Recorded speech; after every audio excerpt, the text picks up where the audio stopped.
आप दोनों का बिग मैजिक में स्वागत है। हंसी साहब, ये बताइए कि आप हमेशा से डिफिकल्ट टॉपिक कैसे चुन लेते हैं और रिस्क नहीं लगता है कि मैंने क्या टॉपिक चुन लिया है, लोग कैसे एक्सेप्ट करेंगे? मुझे लग रहा है ये टॉपिक्स मुझे चुनते हैं तो मैं तो बस हमेशा उन लोगों की आवाज़ लोगों तक पहुंचाने की कोशिश करता हूँ जिनकी आवाज़ हमने सुनना बंद कर दिया है, जिनको देखना हमने बंद कर दिया है। तो ये टॉपिक्स मेरे दिल को छूते हैं, तो मैं यही कोशिश करता रहता हूँ कि भाई जो मेरे दिल को छूता है वो मतलब दुनिया के दिल को छूए, और इस कहानी में मुझे वो मिला। क्या है, मतलब कौन सा ऐसा टॉपिक है, किस रोशनी किस जगह में आप रोशनी देखिए, डालना चाह रहे हैं? सबसे पहले तो मैं ये बताना चाहता हूँ ये कोई ऐसी सोशल एजेंडा वाली फिल्म नहीं है, लेकिन ये एक लव स्टोरी है उन लोगों की जिनको हमने देखना बंद कर दिया, जो माइग्रेंट्स हैं। हर शहर में बहुत बड़ी मात्रा में माइग्रेंट्स होते हैं, लेकिन हम उनको देखते नहीं, हम अपनी गाड़ी चलाते रहते हैं, हम चले जाते हैं अपने घर के एयर कंडीशन कंफर्ट में, हम लोग निश्चिंत रहते हैं। लेकिन जब हमारी गाड़ी गुजर रही है उन रास्तों से, तो कहीं पर कोने में एक परिवार बैठा हुआ है, बारिश से भीग रहे हैं वो लोग, ठंड में कांप रहे हैं वो लोग, गर्मी में वो लोग सूख रहे हैं, लेकिन हम देखते नहीं उनको। वो मतलब एक नज़र हम तक पहुंचाते हैं कि शायद ये हमारी कोई मदद कर दे, लेकिन उनकी भी अपनी कहानी है, जैसी मेरी कहानी है, जैसे राजकुमार की कहानी, हम सबकी कहानी है। उनकी ज़िंदगी में प्यार है, उनकी ज़िंदगी में ज़रूरतें हैं, और उनकी ज़िंदगी में कॉन्फ्लिक्ट है, लेकिन हम उनको देखते नहीं। हम हेलीकॉप्टर से उतरने वालों की ज़िंदगी में देखते रहते हैं कॉन्फ्लिक्ट, उनमें बनावटी कॉन्फ्लिक्ट बनाते हैं।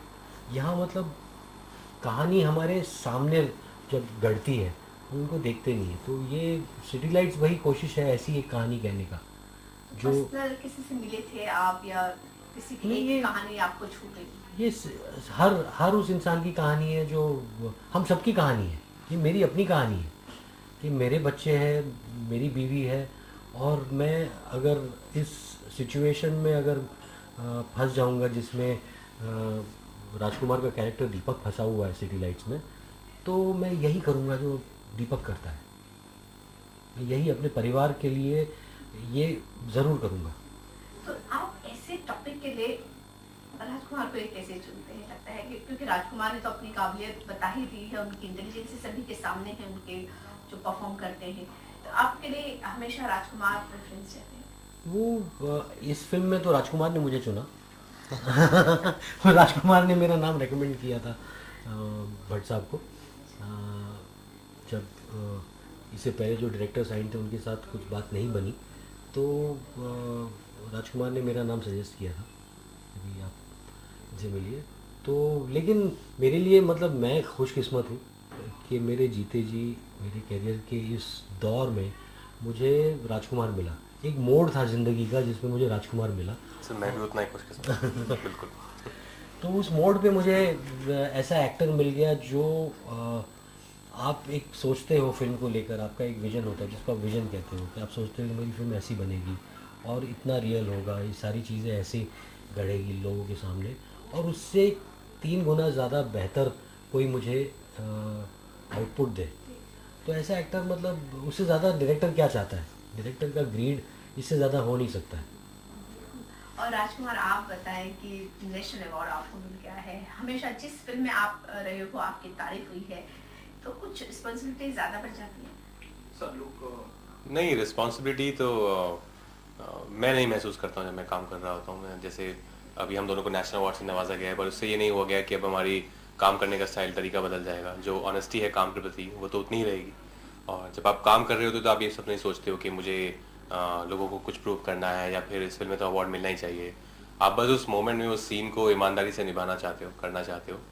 उसके बाद जो सब भी आता है, लोगों को अगर काम पसंद आता है तो ऑफकोर्स अच्छा महसूस होता है। पर उस सीन करते वक्त, फिल्म बनाते वक्त आप इन बातों का ध्यान नहीं रखते हो। तो जब सिटी लाइट आपके सामने आई थी तो किस तरह सा क्या था उस वक्त, किस तरह की कॉन्क्रीट चीजें हुई थी और किस तरह से? भट्ट साहब ने मुझे बुलाया था सिटी लाइट्स के लिए। जो पहले डायरेक्टर थे वो चाहते थे कि मैं इस फिल्म का हिस्सा बनूं, और तो फिर शाहिद देखी उसी दौरान भट्ट साहब ने, सब लोगों ने ऑफिस में, यहाँ विशेष के ऑफिस में, उन लोगों को बहुत पसंद आई। फिर कुछ ऐसा रहा कि उस डायरेक्टर से, सर ने बताया, बात नहीं बन पाई। तो डायरेक्टर नहीं था उस वक्त हमारे पास फिल्म के लिए, तो फिर मैंने कहा कि आई थिंक हंसा सर से अच्छा कोई डायरेक्ट नहीं कर पाएगा इस फिल्म को, और भट्ट साहब ने मेरी बात से एग्री किया। फिर finally I think Hansa sir आए, उनकी मीटिंग हुई और सब कुछ हो गया, और फिल्म बहुत अच्छी थी। मतलब जो कहानी मैंने सुनी थी वो बहुत स्ट्रॉन्ग स्टोरी है, बहुत ही टचिंग, बहुत ही मूविंग स्टोरी है, और हम दोनों एक दूसरे को पहले से जानते हैं, साथ में काम किया है, तो आई थिंक बहुत ईजी है एक दूसरे के साथ काम करना हमारे लिए, मज़ा आता है, एक बहुत ही स्पेशल बॉन्डिंग है हमारी। तो आई थिंक जब सर ऑन बोर्ड आ गए तो आई थिंक मुझे लगा कि अब तो it's like you know again meeting your father and working on the set together. मतलब एक कंफर्ट लेवल भी हो जाता है कि जितने कंफर्टेबल आप हैं और ये आपसे निकाल पाते हैं आपकी चीज़ों को। बहुत कम डायरेक्टर ऐसे होते हैं जो एक एक्टर से उतनी खूबी से चीज़ें निकाल जी, पाते जी, जी। हैं, तो उस क्वालिटी ने आपको इनके करीब किया। हाँ बिल्कुल, ऐसा जब हमने शाहिद शुरू की थी तो मैंने सर का काम पहले देखा था, पर हमने कभी साथ में काम नहीं किया था। तो जो सर ने जो मुझे फ्रीडम दिया as an actor, of course उनकी गाइडेंस रही हमेशा, हमने कैरेक्टर पे काफ़ी काम किया, और सर ने जिस तरह का माहौल बनाया सेट पे, वो ऐसा था कि आई थिंक कोई भी अगर समझदार एक्टर है तो परफॉर्म करेगा।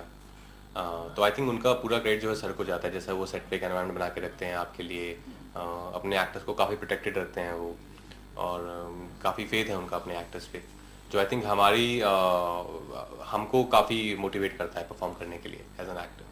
अगर हम विशेष फिल्म की बात करें तो ये स्टार्स बनाते हैं, रातों रात स्टार्स बन जाते हैं, तो लगता है खैर आप तो बने ही हो, लेकिन इससे फायदा होगा आपको? देखिए, मैं ज़्यादा सोचता नहीं हूँ कि किससे फ़ायदा होगा या किससे नुकसान होगा। अगर एक स्क्रिप्ट पर विश्वास है आपका, आप अपने कुछ ज़िंदगी के कुछ महीने उस स्क्रिप्ट को देना चाहते हैं, तो बस मैं वही करना चाहता हूँ। मैं ज़्यादा नहीं सोचना चाहता कि ये वो फिल्म है जो मुझे यहाँ पहुँचा देगी, या ये मुझे अवार्ड दिलाएगी, या ये 100 करोड़ कमाएगी। मैं ज़्यादा डॉट्स को कनेक्ट नहीं कर पाता हूँ, मैं बस उस मोमेंट को एंजॉय करना चाहता हूँ, और अगर उसमें मज़ा आ रहा है करने में, प्रोसेस में, तो उससे ज़्यादा खुशी किसी चीज़ से नहीं मिलती है। अच्छा, सिटी की कौन सी ऐसी चीज़ है जो आपको आकर्षित करती है? खासकर अगर मैं मुंबई शहर की बात करूँ। आई थिंक मुंबई की जो स्पीड है, मुंबई आपको बहुत फ्रीडम देता है, मुंबई आपको आई थिंक बहुत इंडिपेंडेंट बना देता है। जैसे अब मैं आई डोंट थिंक मैं मुंबई छोड़ के इंडिया में किसी और सिटी में रह पाऊंगा। मैं सिटी की बात कर रहा हूँ, कोई गांव अलग हो कहीं पीसफुल, तो वहाँ तो मैं रह सकता हूँ। तो आई थिंक मुंबई बहुत आपको अपना लेता है, बहुत जल्दी अपना लेता है।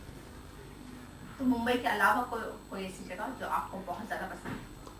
मुझे एम्स्टर्डम बहुत पसंद है। मुझे प्राग बहुत पसंद है। चलें सर, प्राग, आई थिंक प्राग बहुत पसंद है। हाँ, स्टुटगार्ट। हाँ, नेक्स्ट फिल्म आई थिंक वही बना देते हैं, साइलेंट फिल्म।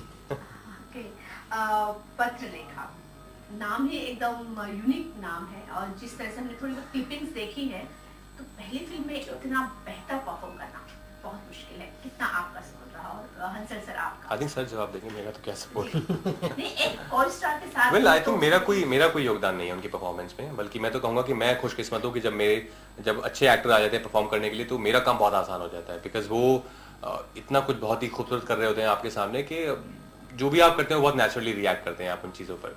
तो I think I been just lucky कि शाहिद में भी इतने कमाल के को एक्टर रहे मेरे साथ, और सिटलाइट्स में भी वो सिलसिला जारी है। एक मोटिवेशन भी होता है, कहीं आप उनके मोटिवेशंस तो नहीं थे? आई डोंट नो, वो तो आपको पूछना पड़ेगा उनसे। I don't know. Hansal sir आप बताएं, कितना मुश्किल था एक नए एक्टर जिनका फिल्मी बैकग्राउंड नहीं है, उनसे इस तरह के एक्टिंग निकालना? वही है, मज़ा उसी में है कि जो इनोसेंस एक बच्चे में होता है ना, वो हम में नहीं है।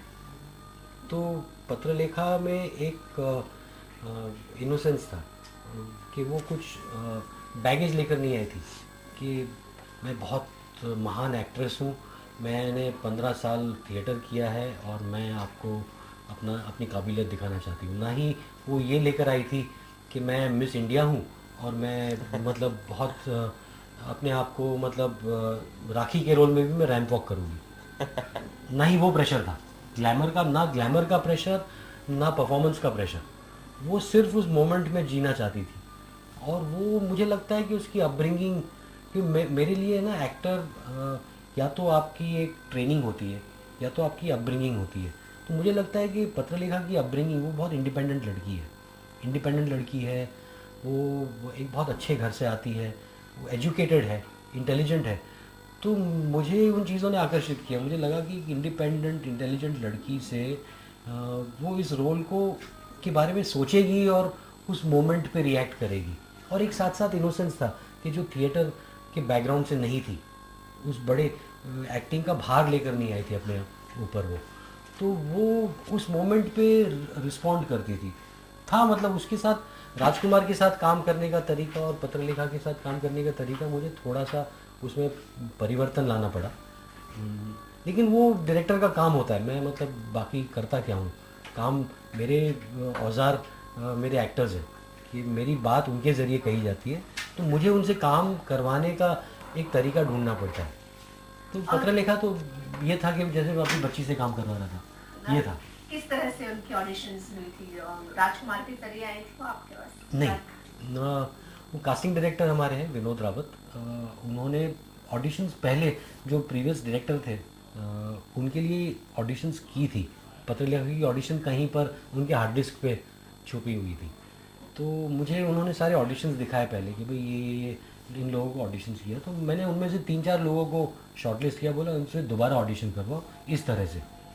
तो वो ऑडिशंस देखे, फिर उन ऑडिशंस उन एक्टर्स को मैंने डायरेक्ट किया कुछ ऑडिशंस को, तो और उन ऑडिशंस में राजकुमार भी शामिल थे कि मुझे देखना था कि वो साथ में एक परिवार के रूप में कैसे लगते थे। राजकुमार भी थे, एक्ट्रेस भी थी और बच्ची भी थी, तो मुझे देखना था कि एज ए फैमिली यूनिट ये लोग कैसे लगते थे और एक दूसरे से कैसे रिएक्ट करते थे, कैसे रिस्पॉन्ड करते हैं और इम्प्रोवाइज़ किस तरह से करते हैं आपस में सीन्स। वो सीन्स लिखित सीन्स से मुझे थोड़ी सी एलर्जी है, ये लिखा हुआ है मतलब एकदम ही यही बोलना और यहीं पर रुकना और इसके बाद यही कहना, उससे मुझे तकलीफ़ है, क्योंकि इसका मतलब ये है कि आपका दिमाग नहीं चल रहा है, आप सिर्फ एक तोते की तरह परफॉर्म कर रहे हैं।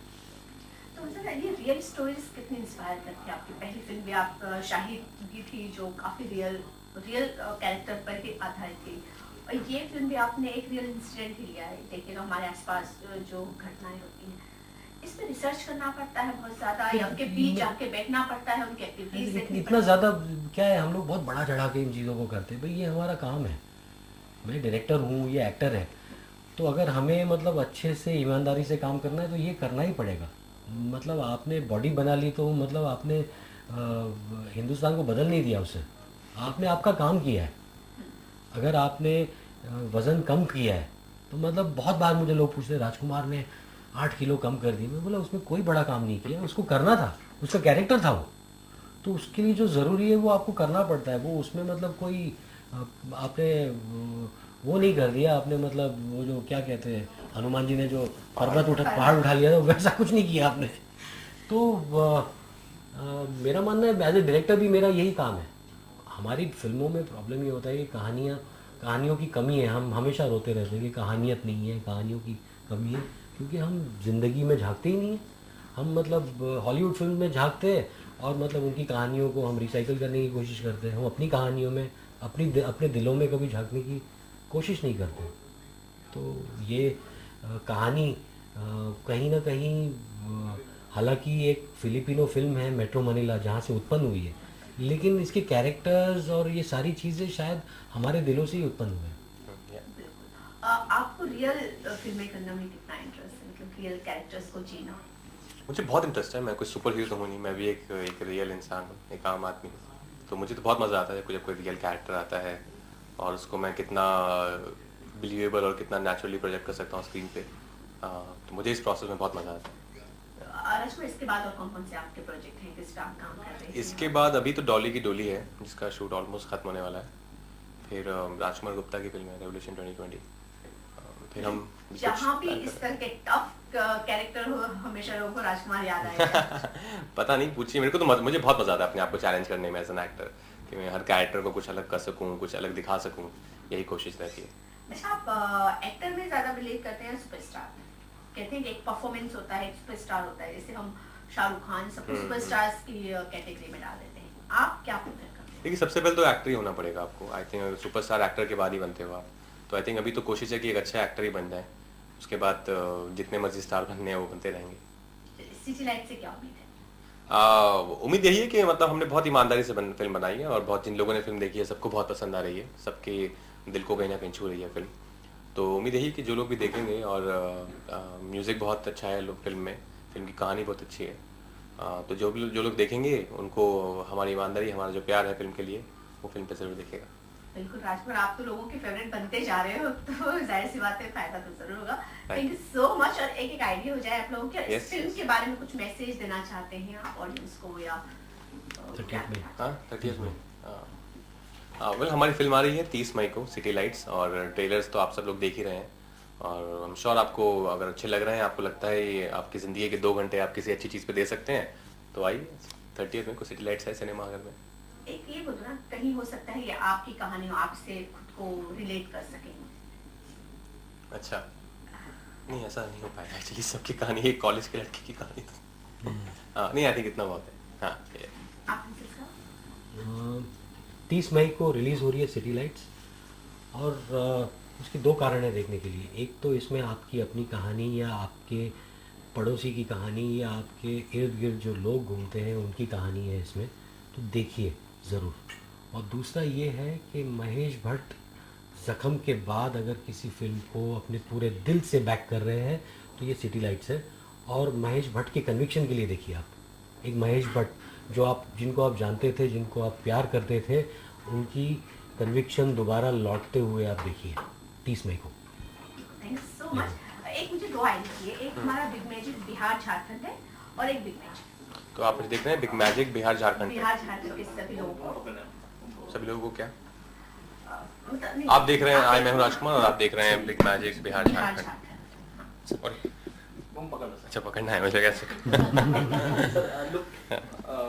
कैमरा या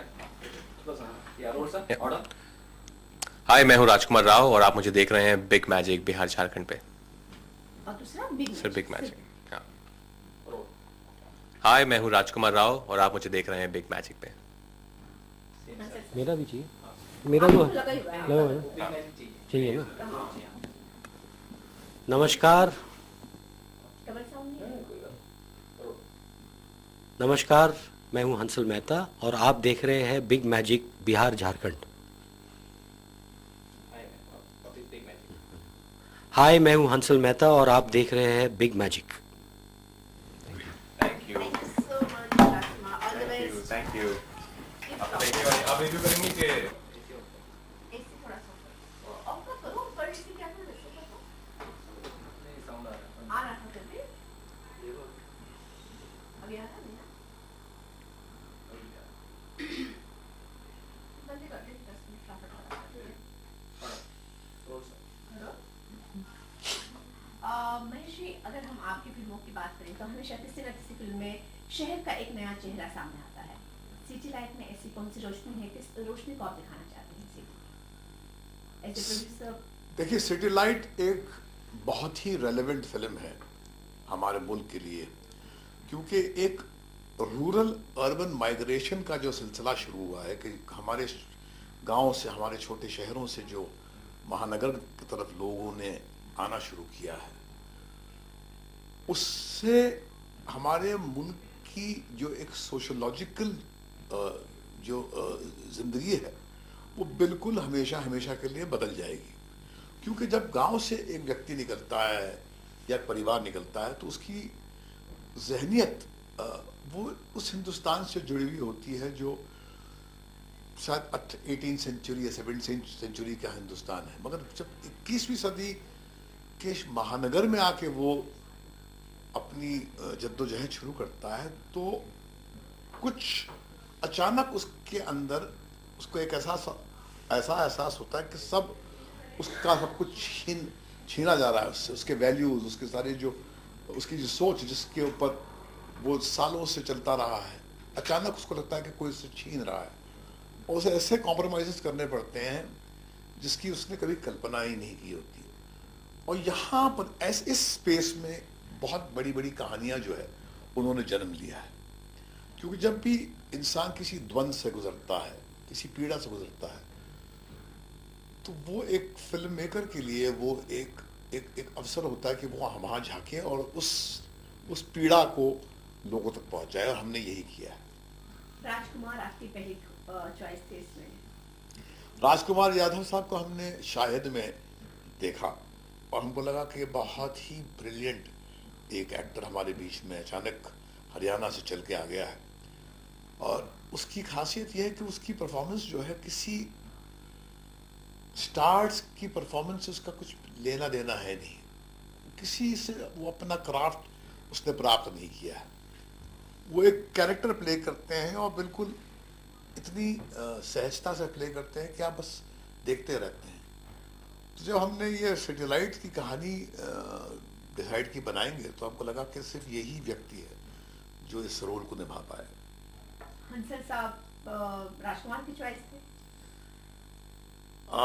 हंसल जो है बाद में आया, क्योंकि अजय बहल साहब जो जिन्होंने BA पास डायरेक्ट की थी, वो हमने पहले उनको चुना था, मगर उनकी प्रोडक्शन से कुछ अंडरस्टैंडिंग ठीक तरह हो नहीं पाई। तो ऐसे में हम सोच रहे थे किसको लें, तो मैंने कहा कि हमने शायद देखिए वाई नॉट राजकुमार और अपना हंसल। तो राजकुमार तो भैया उससे छलांगी मार दी, क्योंकि उसकी ट्यूनिंग जो है बहुत ही कमाल की है हंसल के साथ।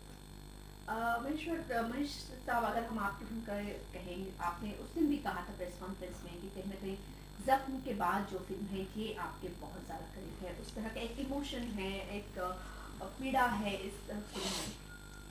देखिए, मुझे लगता है कि आज के दौर में जो सिनेमा गोइंग जो कंज्यूमर है उसको ज़्यादा असलियत जो है बर्दाश्त नहीं होती। ज़ख्म के वक्त हमने कुछ कड़वी सच्चाइयाँ हमने जो खुद जी थी और कुछ देखी थी वो हमने पेश की, तो उसको पुरस्कार तो बहुत बड़े बड़े मिले, नेशनल अवार्ड मिल गया, मगर बॉक्स ऑफिस फिल्म चली नहीं। मैंने देखा है कि जो पिछले 10-15 साल में हमने फिल्में बनाई हैं वो बहुत कामयाब इसलिए हुई हैं क्योंकि वो आपको सपनों की दुनिया में ही बांध के रखती है। सेक्स हो, म्यूजिक हो, वायलेंस हो, इससे आदमी जो है अपने अकेलेपन से बचता है। जिंदगी की कड़वी सच्चाइयों से वो आंख बिचौली खेलता है सिनेमा हॉल में जाके।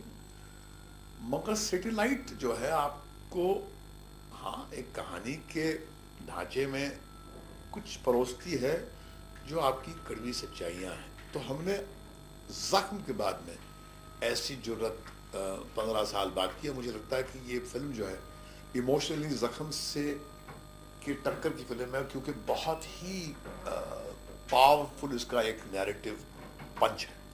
अगर मैं आपकी फिल्मों की बात करूँ, सर्वश्रेष्ठ फिल्म्स की बात करूँ, एक छोटी सी पुड़िया होती है लेकिन जब खोलो तो धमाका कर देती है, तो कितना बिलीव करते हैं? मुझे लगता है कि जो मेरा हशर हुआ था जब हमने फिल्म एडिटिंग रूम में देखी थी और अकेले देखी थी, मैंने बैठकर, हंसल बाहर चक्कर काट रहा था, पता नहीं क्या मेरा रिस्पॉन्स होगा। मेरी आंखें भीगी भी थी और मैंने ताली बजाई थी। मैंने कहा कि 15 साल के बाद में हमारे प्रोडक्शन हाउस में से एक ऐसी फिल्म आई है जिसको मैं छाती तान के कह सकता हूँ कि साथ बड़ी आप बात करते हैं, रूह वाली फिल्में कहाँ हैं आपकी, आप तो सिर्फ जिस्म के लिए फिल्म बनाते हैं, मनोरंजन के लिए फिल्म बनाते हैं, वो महेश भट्ट कहाँ दफन हो गया। तो हमने कहा कि अब आइए, वो जो लोग शिकायत करते तो दुआई देते थे, उनसे कहो कि जाओ देखो ये। तो आप मानते हैं स्टारडम को कितना आप बिलीव करते हैं कि आपके यहाँ से तो एक सेकंड निकला है स्टार बन जाता है? I am giving an interview, can I call you back in 5-10 minutes? Okay. आपके यहाँ से जो काम करता है वो बाद में स्टार बन जाता है ना? देखिए, हमने बहुत सारे नए लोगों के साथ काम किया, actors, actresses, music directors, singers, directors. ये सच है कि हमारे प्लेटफॉर्म से बहुत सारे लोगों ने अपने आप को लॉन्च किया है, मगर उनके खुद का टैलेंट होता है जो उन्हें ले जाता है कहीं पर। इनफैक्ट वो हमें कुछ दे जाते हैं, हमारे प्लेटफॉर्म को संवार जाते हैं, हमें एक नई सोच, एक नई ऊर्जा से कुछ नवाज के चले जाते हैं। तो मैं उनका आभारी हूँ। मगर मुझे लगता है कि ये कहना कि हमने बहुत सारे लोगों को ब्रेक दिया है ये और उनको स्टार बनाया, ये कम्प्लीटली एक ऑथेंटिक स्टेटमेंट नहीं है, क्योंकि ये एक म्यूचुअल नीड होती है जो हम एक दूसरे की पूरी करते हैं।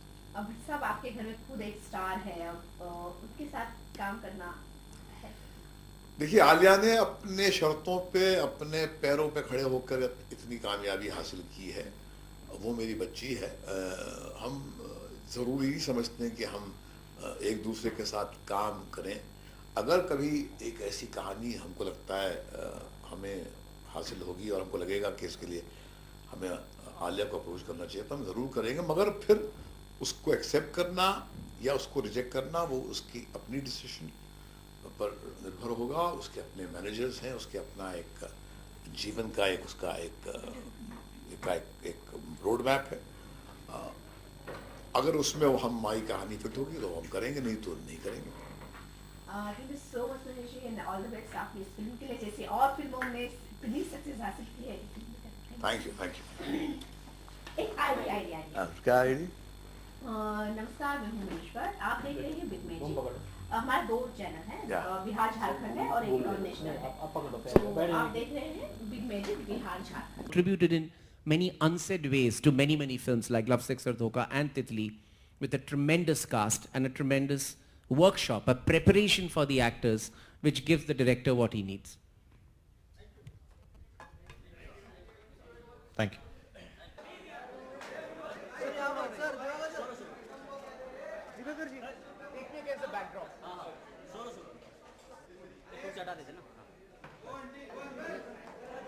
सर थोड़ा शिफ्टिंग हो जाए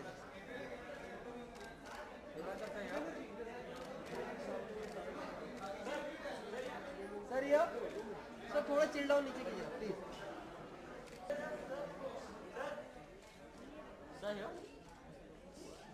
थैंक यू सर। सर थोड़ा सा लिटिल लिए